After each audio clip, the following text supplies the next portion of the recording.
Good morning and good afternoon or good evening, wherever you may be.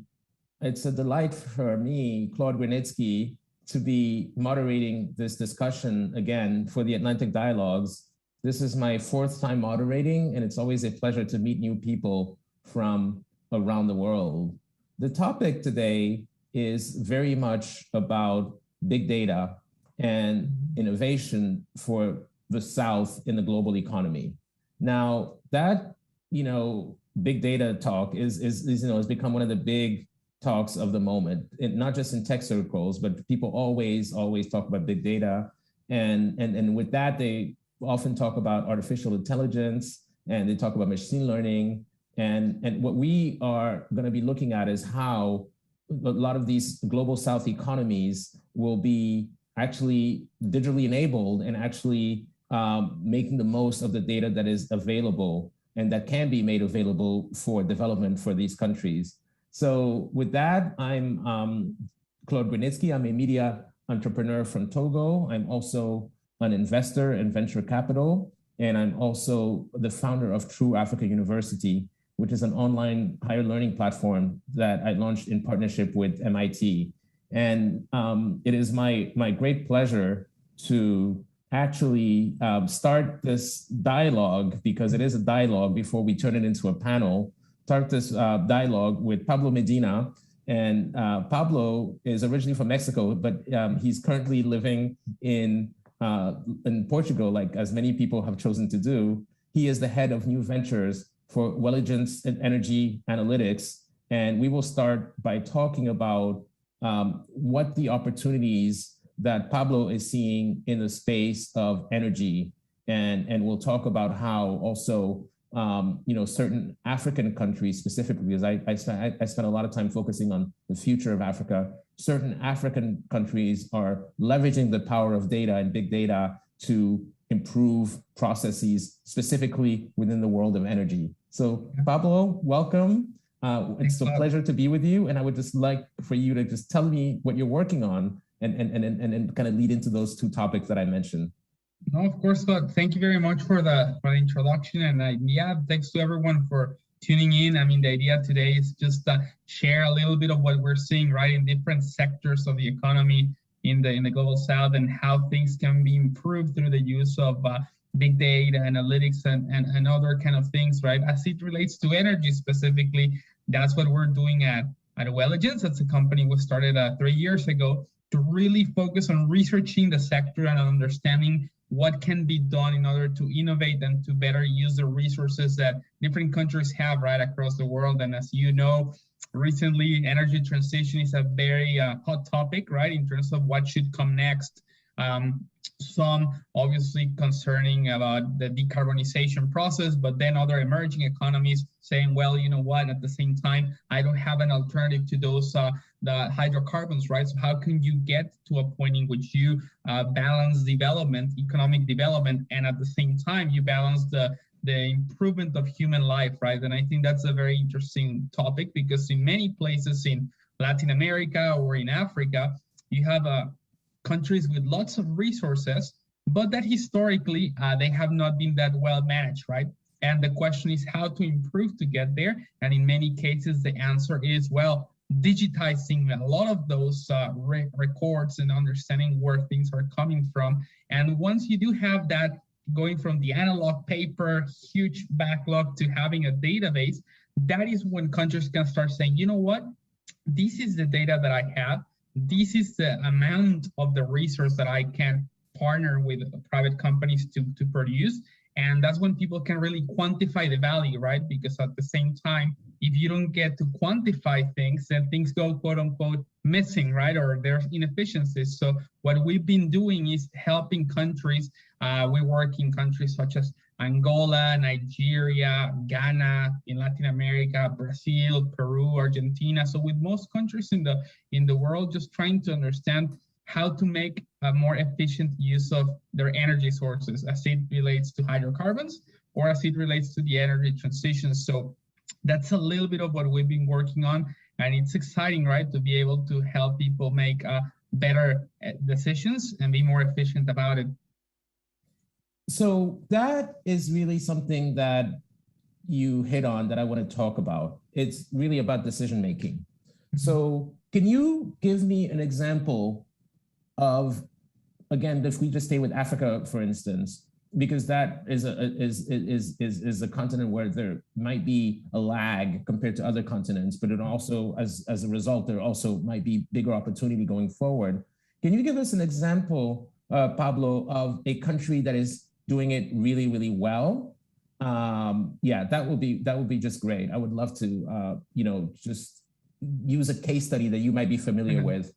Yeah, definitely. I mean, I would say a newer country to the hydrocarbon production side would be Ghana, for example. Yes. And Ghana, I mean, recently, right, it has 12, 14 years of production so far. But what they've done very well is that the regulator, right, the energy regulator, the government, releases lots of information to the public.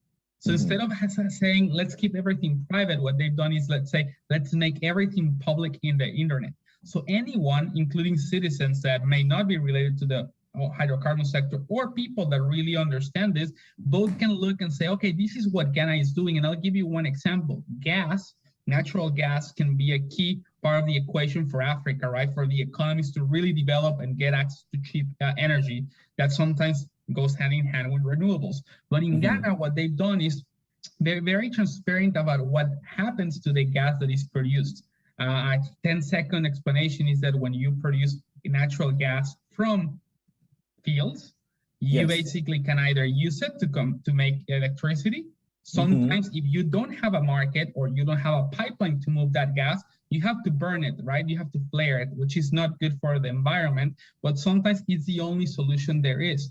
So it's very interesting for Ghana to be very transparent, even to the point that sometimes you can see that there's not a market and gas is being flared, but they would rather be transparent about it and say, this is a challenge we have. How can we address it? And by quantifying this, it improves the decision-making process, right? To see which investors should come in, how do we partner to basically use that market for gas, and how do we minimize the flaring? And there's win-wins everywhere. But that's one example in which, for example, Ghana, none of the legacy producers, they've come very transparent in showing their data sets and trying to make sure that everyone has access to that in the hydrocarbon sector specifically.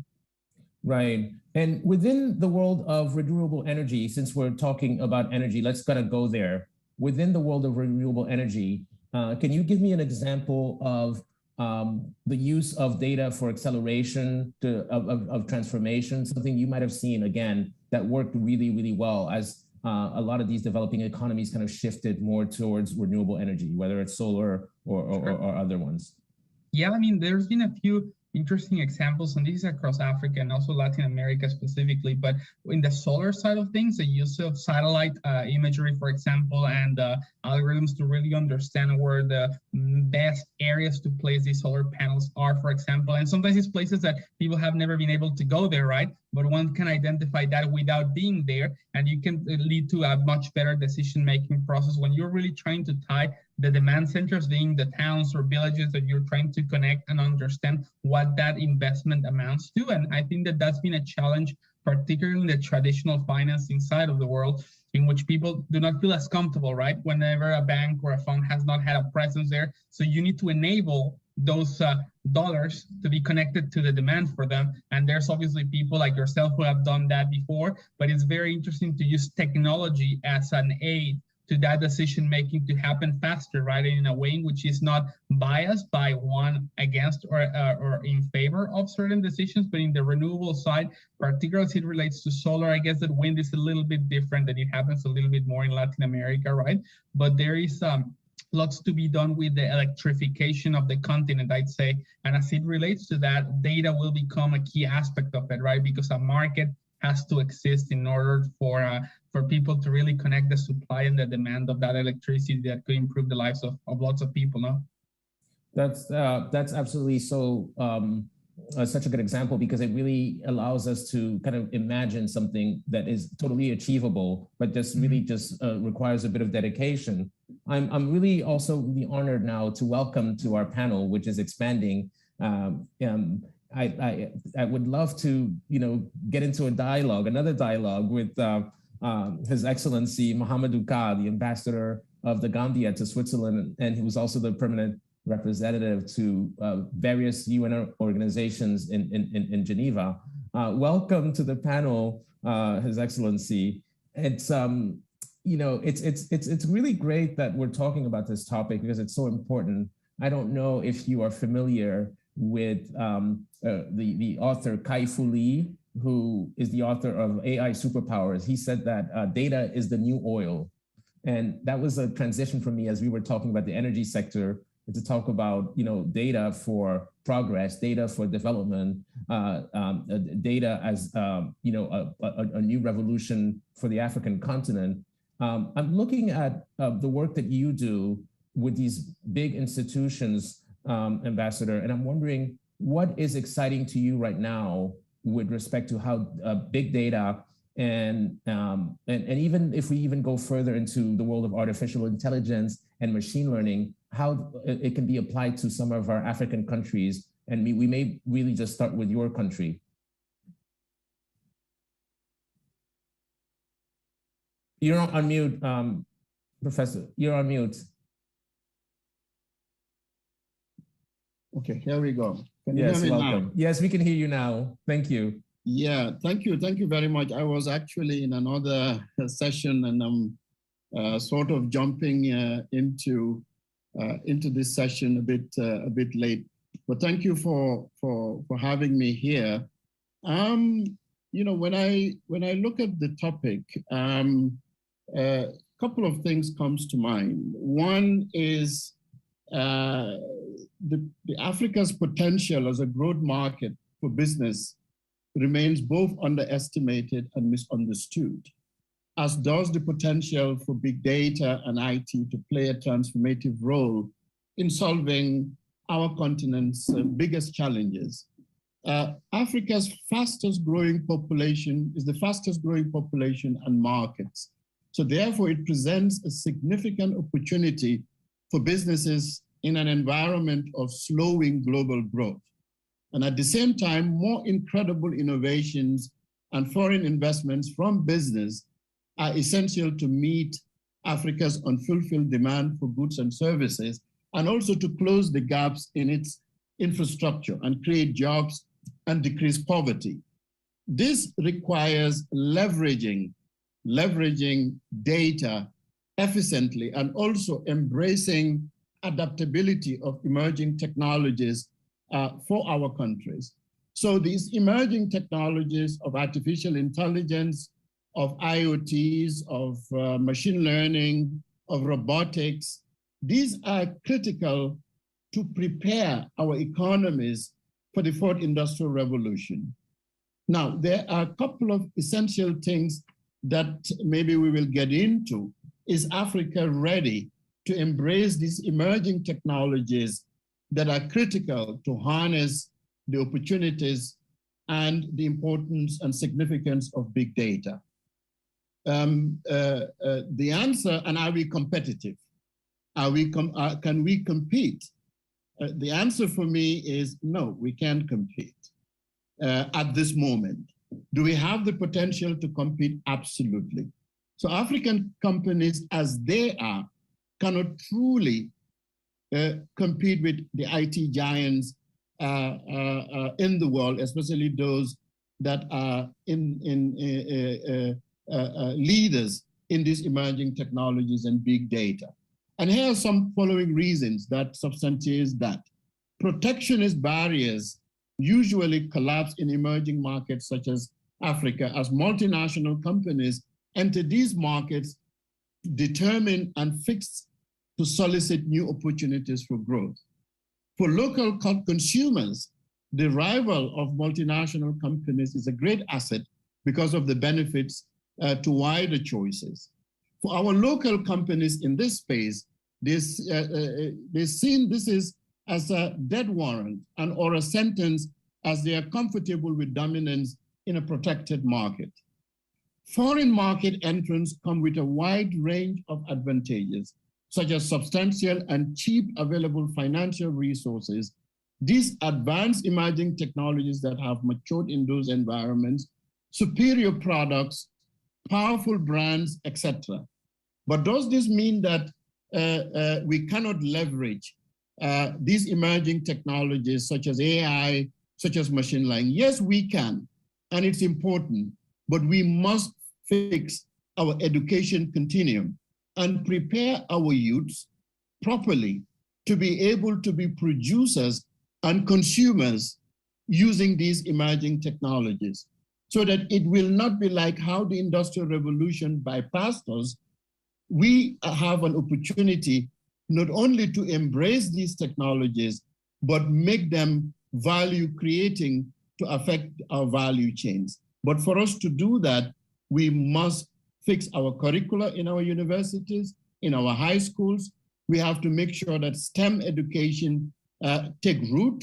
We have to make sure that the digital divide is fixed, connectivity is fixed. We have to make sure that there's affordable broadband. We have to make sure that our youths in our schools can indeed code, can problem solve, can harness the creative energy that they have to be able to do AI right. And as you know, you can't do machine learning, artificial intelligence, robotics in a competitive manner without strong foundation in STEM and in mathematics, and in the way we teach them, in the way the learning engagements happens in the classrooms and in our universities. So those are just some initial thoughts that I have. Secondly, if I may, encouraging foreign investment in this sector, through which we can acquire funds and expertise to transfer knowledge, will be more often than not a better choice, for the reason that finance is usually cheaper today and tomorrow. Transfer and adaptation of technologies is easier, building on experiences already gained.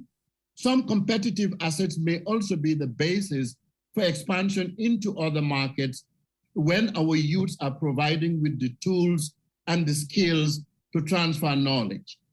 Lastly, we can't talk about today technologies without referencing the importance of Africa's capability in the manufacturing of vaccines, therapeutics, and diagnostics. For that to happen, we must be able to have R&D capabilities. And to have R&D capabilities, we have to step up our game in sciences, in mathematics, to be able to be true players in the value chain and R&D, to give the continent its ability to manufacture truly and begin to address substantively the vaccine equity gap.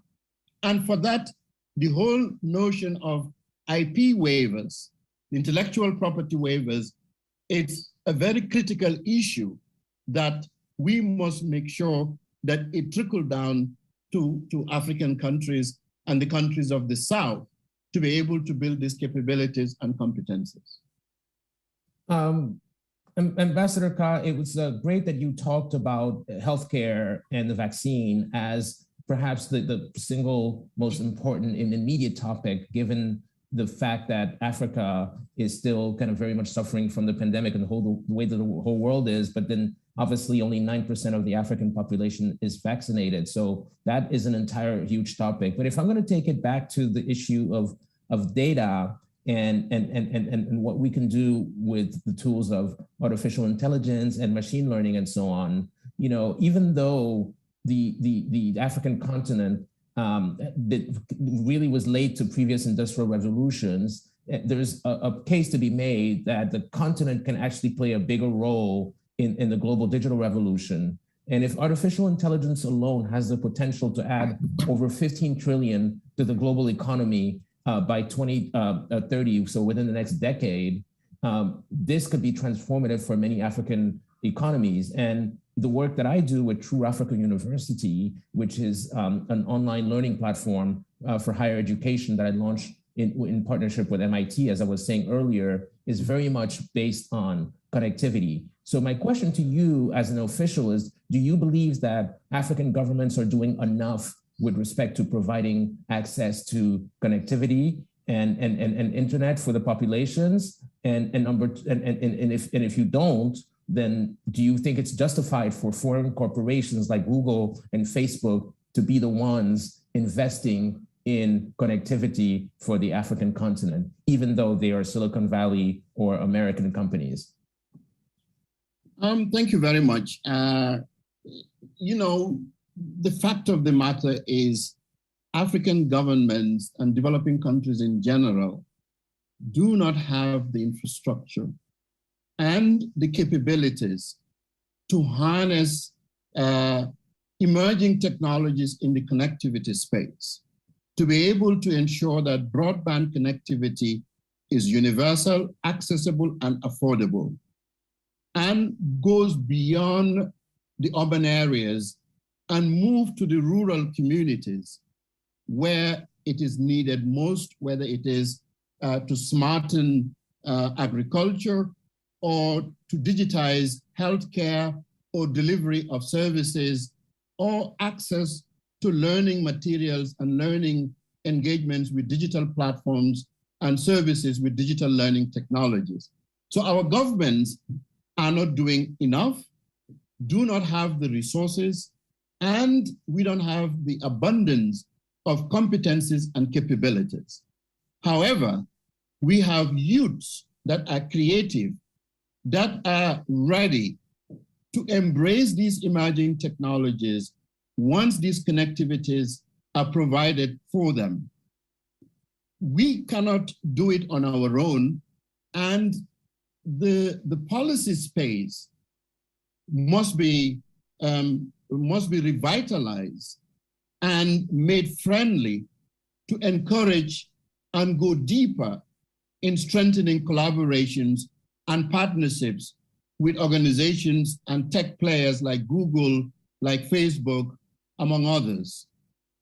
The innovations that are coming from these entities who are trailblazers in the tech space and in the connectivity space and in the digital transformation space, it will be really a positive sum game for African governments and our countries to substantively partner with them, but to partner with them not in a cosmetic way, but in a true way that can usher in the transfer of knowledge, the transfer of skills, the transfer of capabilities, truly around the fundamentals to be able to harness services that can sit when innovative technologies and connectivity is accessible.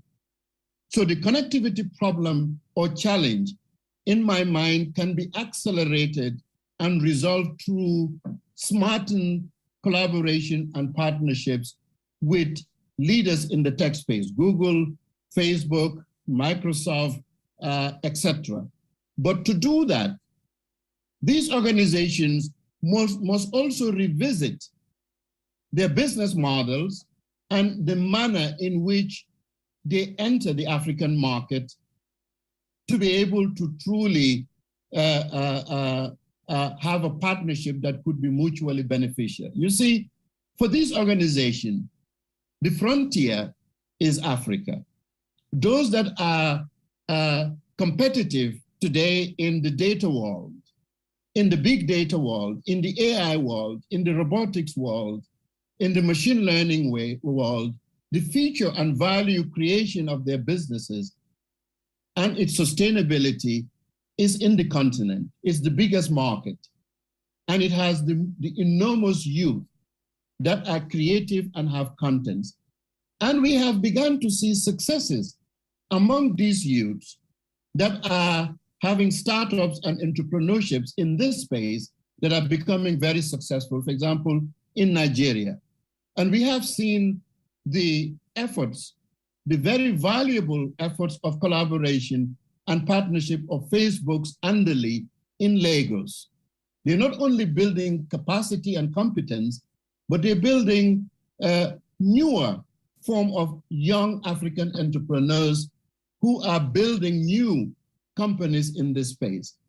So it is crucial that we have these partnerships and collaborations but to ensure that this part, at the heart of this partnership and collaboration, is for these organizations to step up skilling, to step up revitalization of precursors or curriculum that will enable Africa's potential and youths to be able to be producers in these emerging technologies.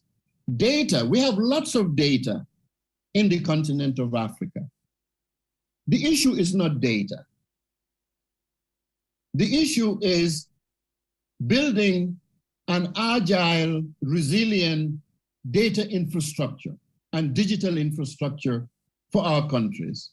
The issue is not only connectivity for connectivity's sake, is universal connectivity at broadband speeds or higher at affordable rates, and also to fix intra-country connectivity, including the rural communities, and inter-Africa connectivity, because the pipes tend to be within coastal countries, and if you go with countries away from the coast, connectivity becomes a problem. And if you don't have connectivity, how are you going to harness digital transformation in our countries?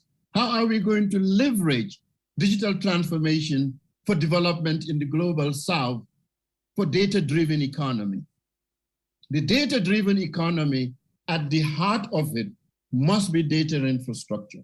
And to have this smart data infrastructure, we must collaborate and partner. And this collaboration and partner resulting in tech transfer, the issue of IP and waiver must be a consideration.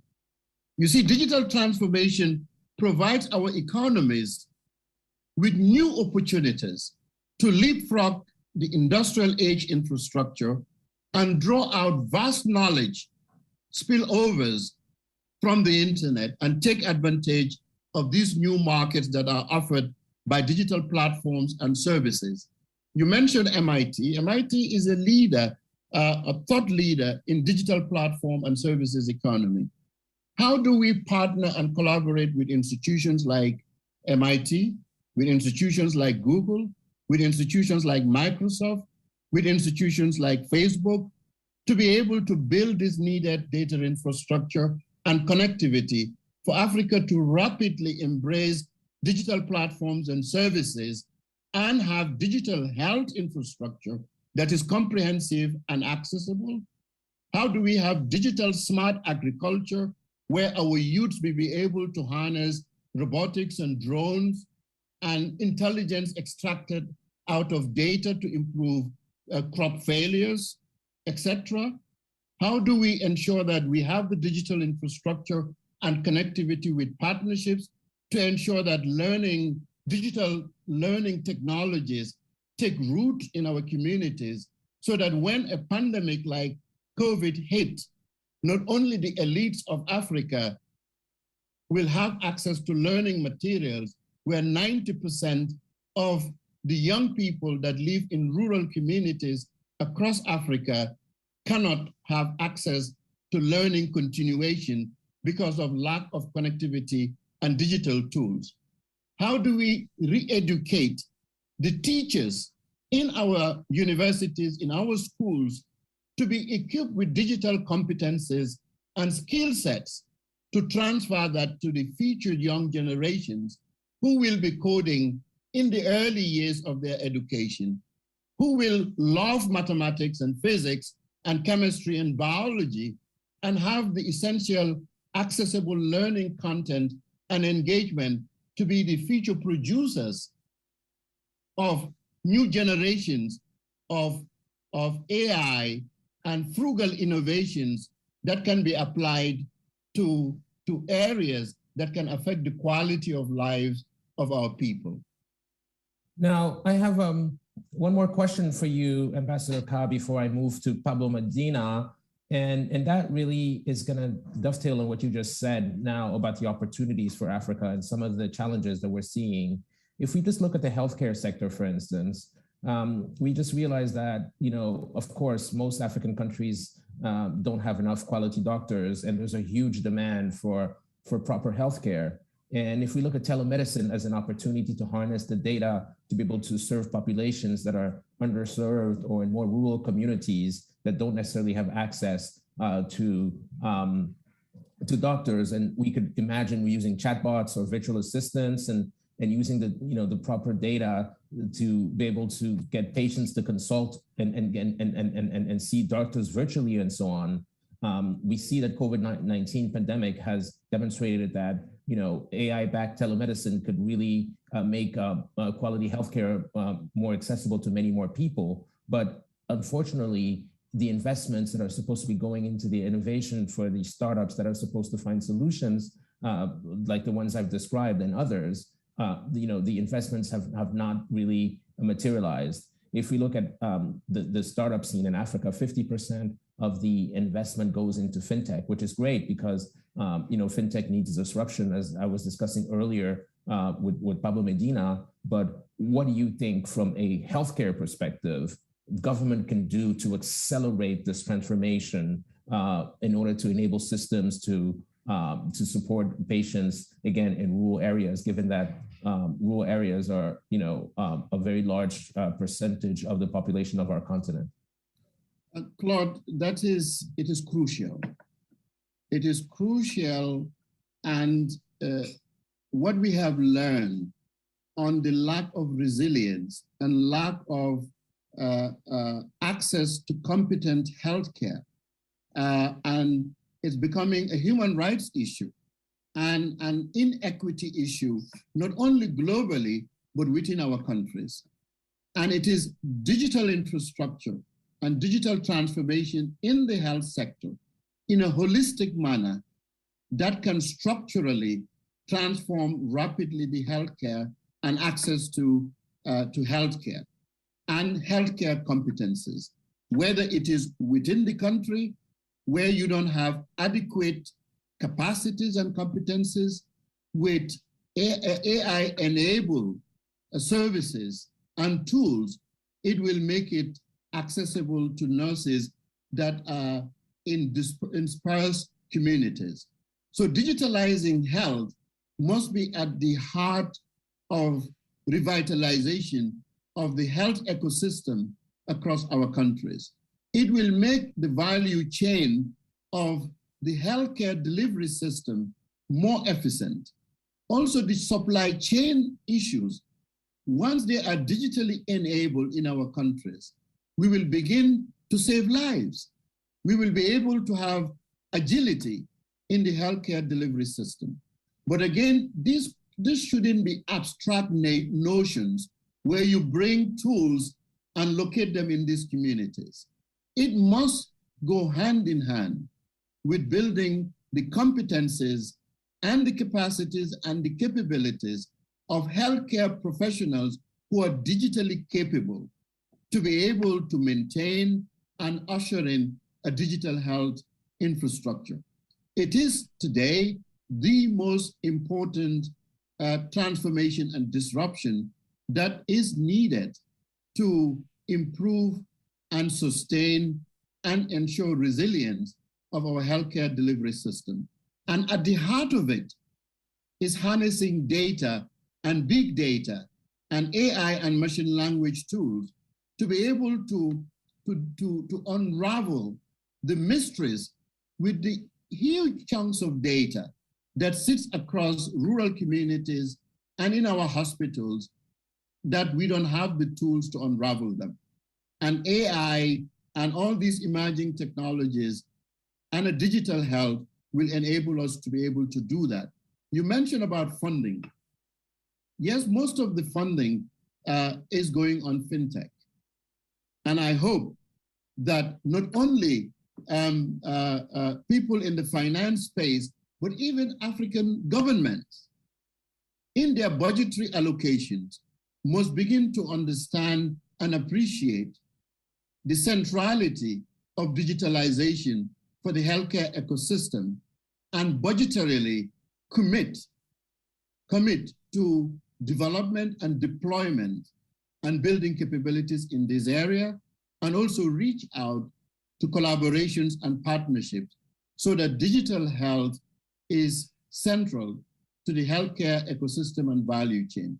And it's not only on healthcare, even in agriculture, in education, in e-government. So digitalization is the future. AI is the future. Big data is the future. Robotics is the future. Africa and African countries must not be left behind. And key to it is to equip our youths with the appropriate skill sets and learning engagements, because they will be the future creators and the future innovators. They're doing it, but more investment must flow, better policies must exist. We have to revisit our regulations as well.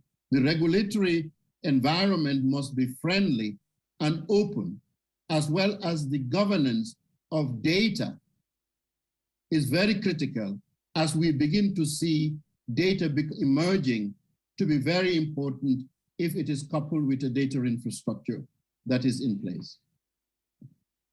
Thank you so much, Ambassador Carr. I'm going to now transition to Pablo Medina, who's going to take on the role of the moderator for now as I extricate myself. But it was so really wonderful to talk about all these new opportunities. And it just seems that the way that governments can invest in research and development for AI, for data, and other tech-focused initiatives, it's still being defined, but there's endless possibilities. So thank you very much. Pablo, on to you.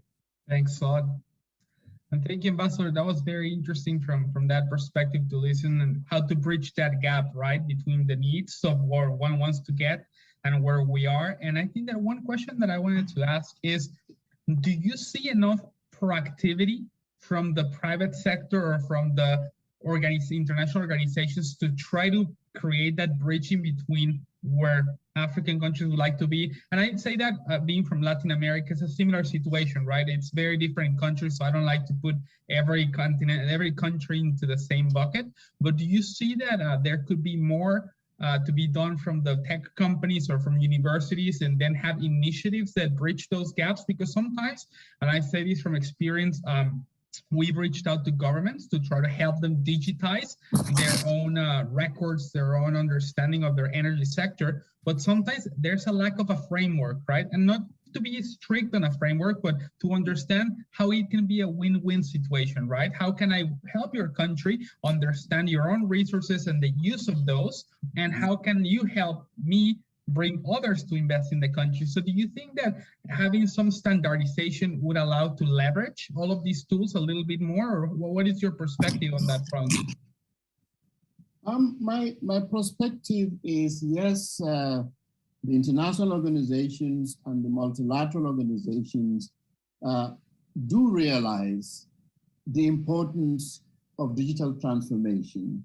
They do realize the importance of having digital infrastructure and data infrastructure. The challenge is the capability and the financing and the transfer of knowledge, appropriate knowledge and skills in the right manner with our countries. And the role of the trailblazers in the private sector who are at the forefront of these technologies. There is a misalignment that is yet to be resolved. Our countries are way behind, albeit there are some improvements, but no way near closing the gap or building the capabilities to be competitive. Mm-hmm. So the role of the multinational organizations and the private sector and our governments and the private sector in our governments, and also recognizing that the true actors and agents in this dynamics is how do we equip the youth and women in our countries to have access, to be able to be capable, and to have the financing to unleash their creativity. The technologies are there, and we have brilliant youths, but they don't have access to them. Connectivity is a problem for them. Having the financing to develop and scale up their ideas is a challenge. Mm-hmm. And so it is not something that can be fixed by any of the African governments alone. So the name of the game is a holistic, collaborative, and partnering framework that is a positive sum game for everyone, including the private sector that is investing. And we have seen that, as I said earlier, on the collaboration between Facebook and Andeli, locating in Lagos in Nigeria, among many others. So the opportunities are there. Now in the international community, e-commerce, for example, and digital trade is a priority. Yes. And we know that for SMEs, small businesses, and medium-sized businesses to be able to create values and go to market, and for this market to be opened, a robust infrastructure of e-commerce and digital trade is critical. And for that to take root, we need the capabilities and involve the youths to produce them and manage them and create businesses and make it accessible. And of course, the regulation and the policy space must go with that. Security, the cyber security, once you begin to have businesses springing up on a digital platform and services, cybersecurity become critical. Do we have the competence and the capability in our respective countries on cybersecurity, for example? Do we have the capability and infrastructure to truly harness the potential of artificial intelligence? Do we have the curriculum and the program structure and the learning engagements in the entire education ecosystem, particularly in our universities, to be able to equip graduates with employability skills of the 21st century, to be ready to be actors and agents in an AI world, in a big data world? So these are questions that cannot be addressed in a partial way, because then, yet again, the digital transformation will be a mirage, just like the industrialization. But the African youths are determined for this not to be a mirage. And we have seen the successes of startups in the fintech space in quite a number of African capitals, which tells us that with targeted innovative financing that is sustainable, targeting these creators in our capitals and equip them with capabilities and the right environment, the same successes that Africa began to realize in the fintech will be realized in the digitalization space in agriculture, in digital health, in digital trade, in digital learning technologies, as well as in digitalization of government and an improved policy space. But the infrastructure requires investment, collaborations, partnerships, skills, capabilities, and we must disrupt the education mechanism in our countries. Yeah. And one question, because obviously I agree with all what you're saying, and what is very interesting is the need of underlying infrastructure, right? Whether that's digital infrastructure and sometimes also physical to support that digital transformation to start, right? And what do you think is, for example, energy is obviously key, right? In order to build this infrastructure, whether digital or physical. And I know that right now, energy transition is a big word among the let's say, in the international sphere. And what I think is very interesting is that standards are very different coming from a European country to say, this is what should be done when there's 200 years of since the Industrial Revolution. And another different one is to tell a country that is still developing, that has potential for certain, let's say, hydrocarbons still, to say, don't use them because we already use them enough, so maybe you stop, right? So it's very interesting, that topic of energy, that we should move into renewables as much as possible, but where it's not possible, perhaps limiting the access to energy is something that is not fair, because it deleverages the opportunities to basically create that infrastructure that would be needed, particularly in the digital space, right? And I think that electrification of it happened in Latin America, let's say in some countries faster than others, but in Africa, electrification would be a great way to achieve many of those boxes that you're referring to. Would you say so? Yeah, I will say so that the energy challenge remains because energy infrastructure has never matured in African countries. Historically, energy access was mostly concentrated in the urban area. Mm-hmm. You cannot truly have an industrialization without energy infrastructure. You cannot really be a producer and a player in an emerging digital world where AI, artificial intelligence, drones, robotics, machine learning, supercomputing are the elements of intelligence and value creation without energy at the base.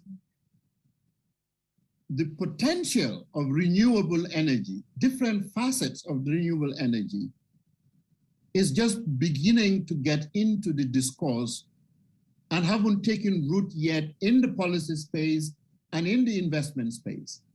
But it is the opportunity to have universal sustainable access to energy so that we can benefit from the aspirations and the requirements for us to build a truly digital economy. How are you going to have digital health without stable energy, without affordable energy? I see it as part and parcel of the data infrastructure. So when we say data is the new oil, you know, to some extent, but not wholly. True. Data alone can't do anything for you if you cannot unravel it and demystify it and channel it to value creating activities. Data in itself is a resource. If I have oil in my country, if I don't have rigs and capabilities and financing, what good is it?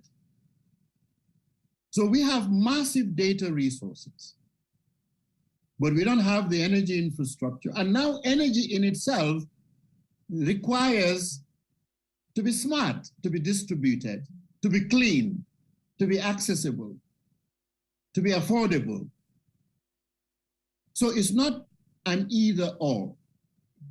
They need to be looked at in an alignment and in a holistic way, that if we truly want to benefit from artificial intelligence and these emerging technologies and to be ready for the fourth industrial revolution, we must fix the challenge of energy. And to fix the challenge for energy, we need smarter and pragmatic solutions that are comprehensive. And the center of it is renewable, different aspects of renewable, and put them within the context of the country, because some countries have certain advantages in some aspects of renewable. And if it is smart and harnessed and efficient, it can satisfy the requirements of that country and be traded to supply to other countries that do not have abundance of that aspect of the renewable energy. And central to that is these emerging technologies to be able to optimize that, which takes us back to the importance of ensuring that we have connectivity, we have digital and data infrastructure, we have well-trained and equipped young people who will be able to harness these technologies and put them to use.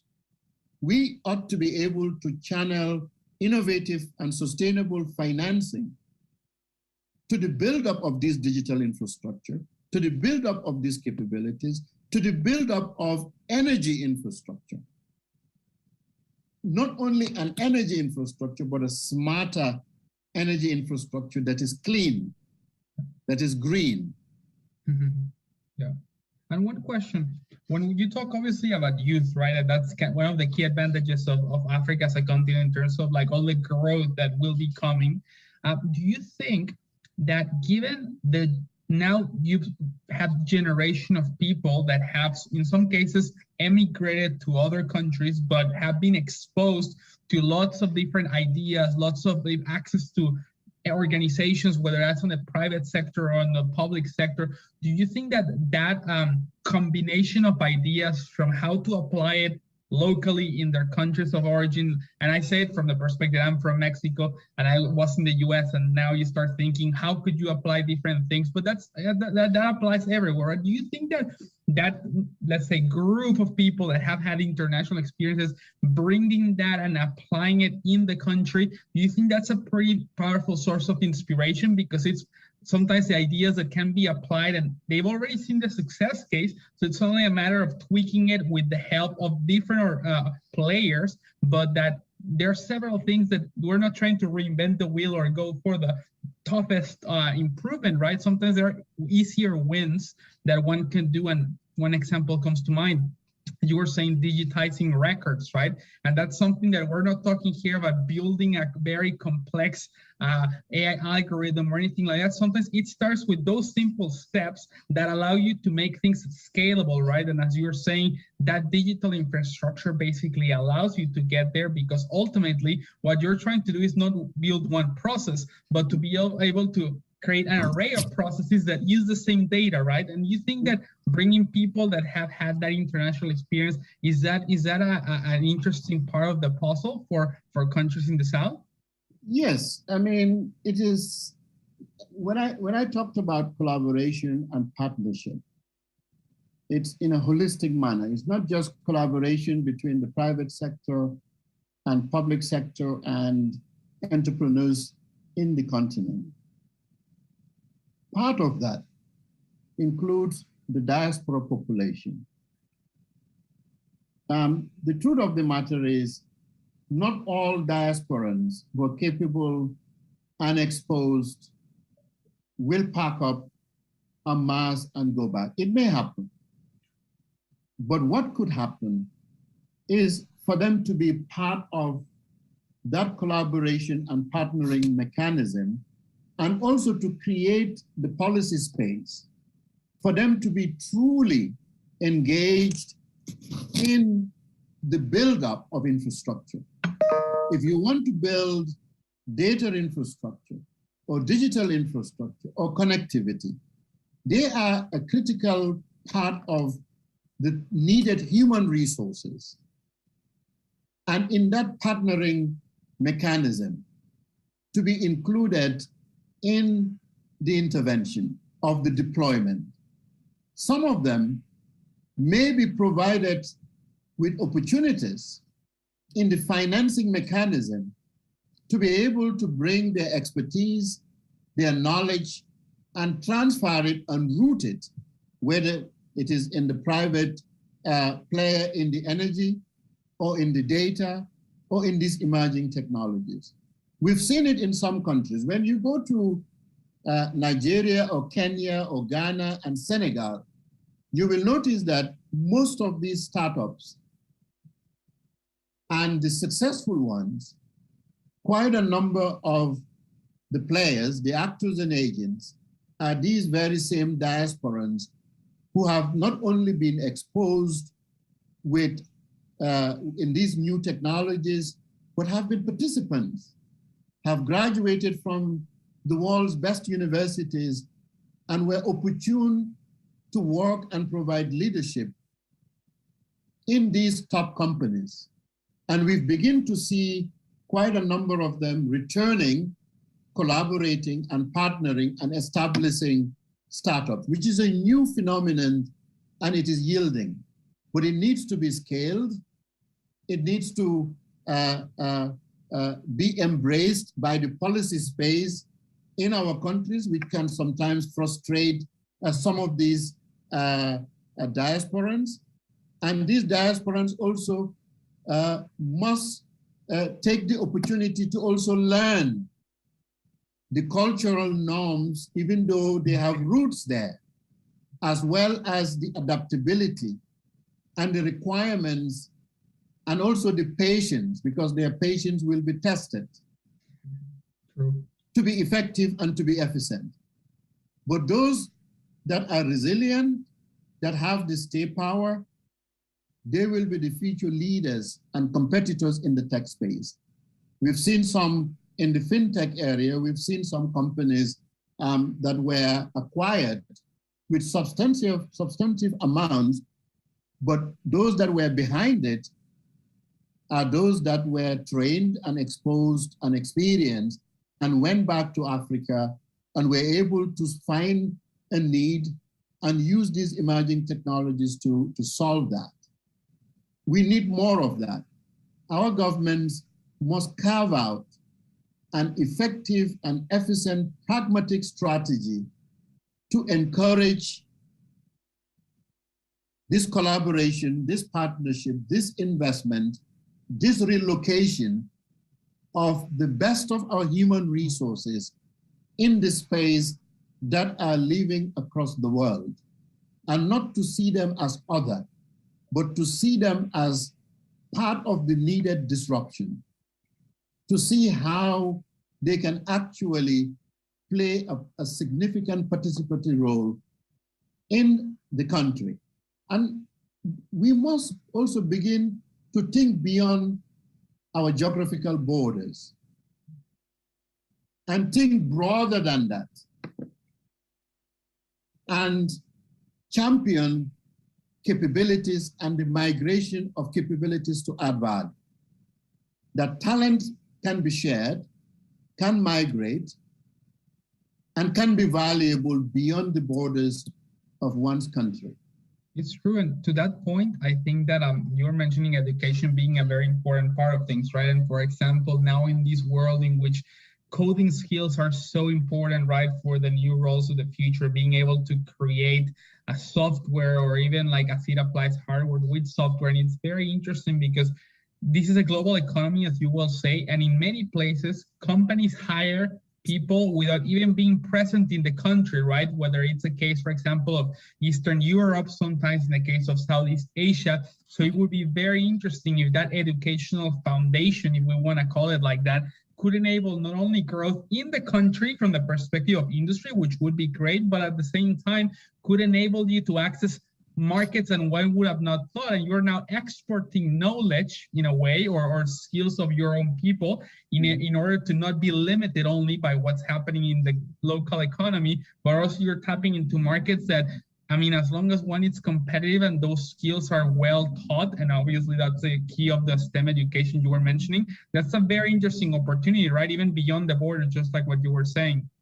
Right, and Pablo, I mean, in my mind, that's why I keep on coming back to the importance of closing the digital divide, to the importance of broadband connectivity, to the importance of going beyond data and building data infrastructure, the importance of disrupting the way we harness energy infrastructure, and truly look at that as central to resilience, to extracting value of the creativities, and also the importance of building manufacturing, and also the importance of embracing AI. Strong technical digital competences and capacities in core digital technologies and data infrastructure, cloud technologies, including AI, machine learning, blockchains, big data, deep learning, knowledge engineering, construction of ontologies, semantic web technologies.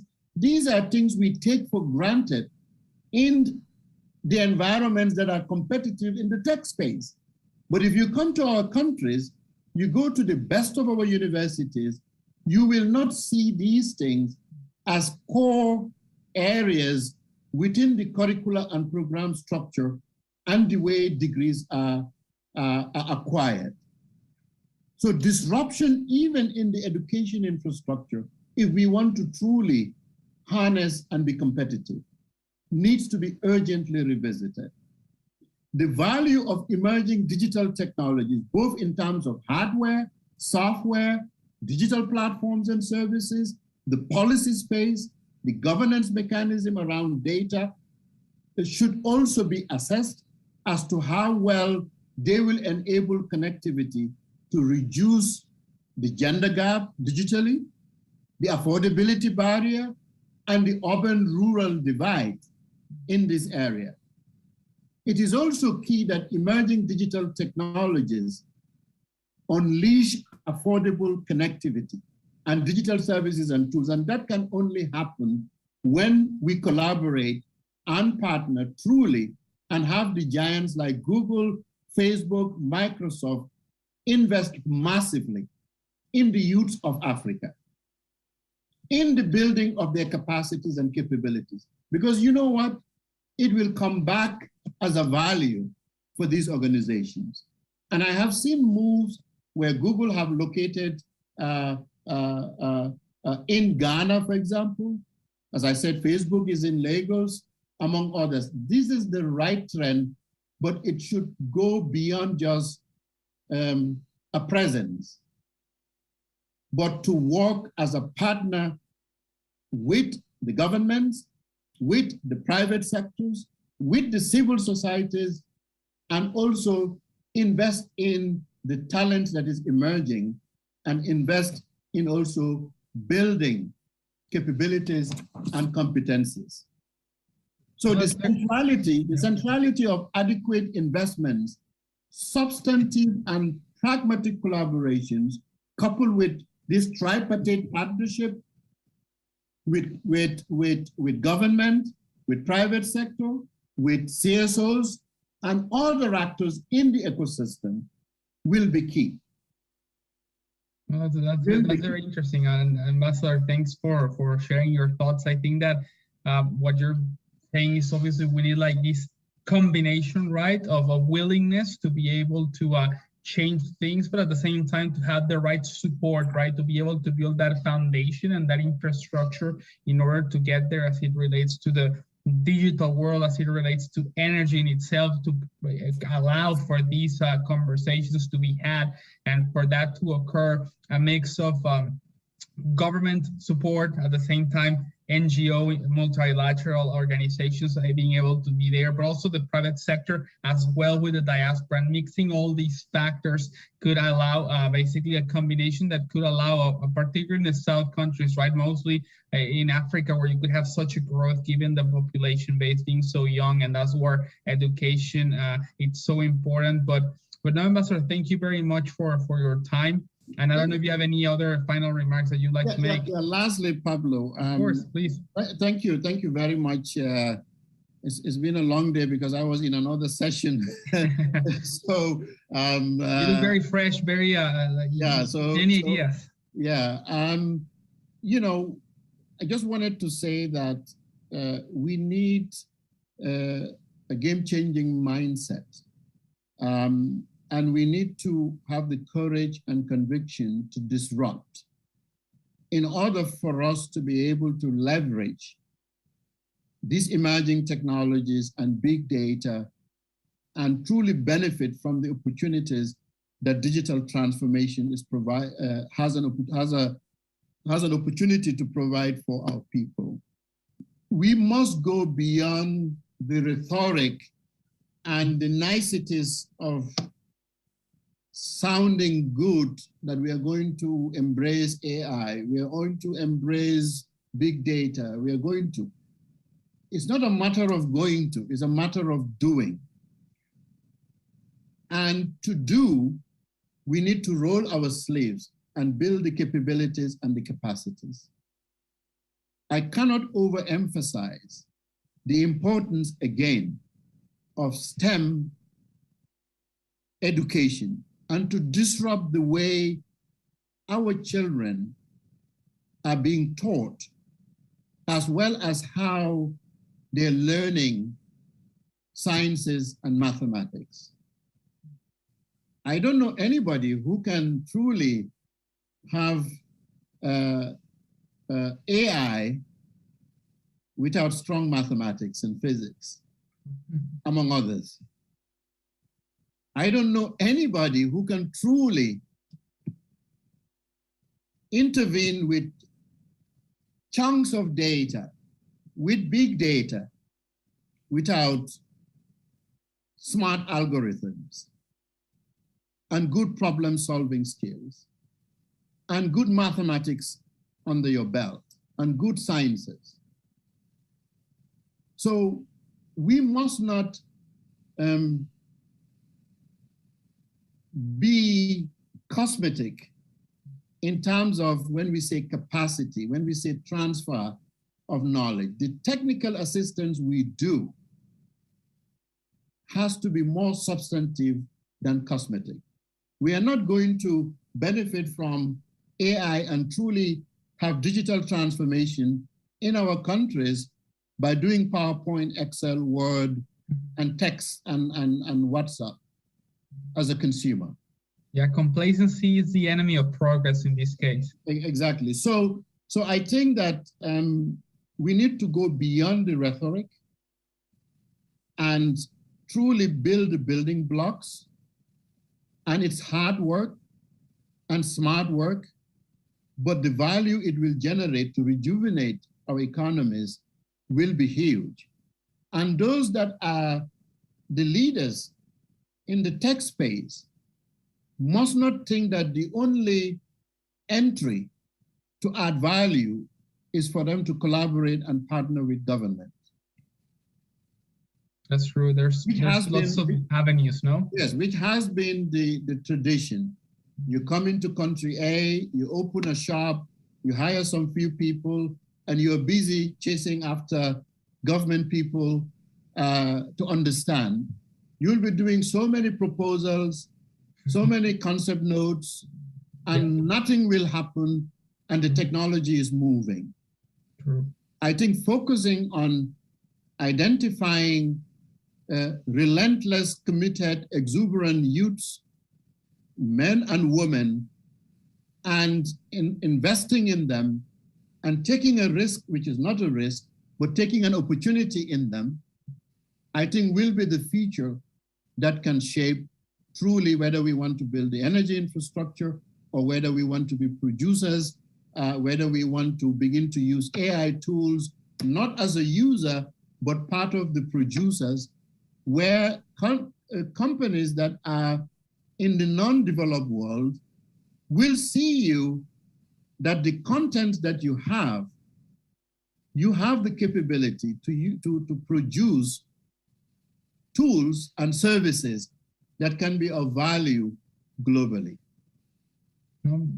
That is true. And with that, thank you very much for your comments, Ambassador. It was a very interesting conversation on the ways in which things can improve and what can be done. So to the audience, thank you very much for your time, and I hope we can have another opportunity to chat soon. Thank you, Pablo. Thank you very much, Ambassador. Bye.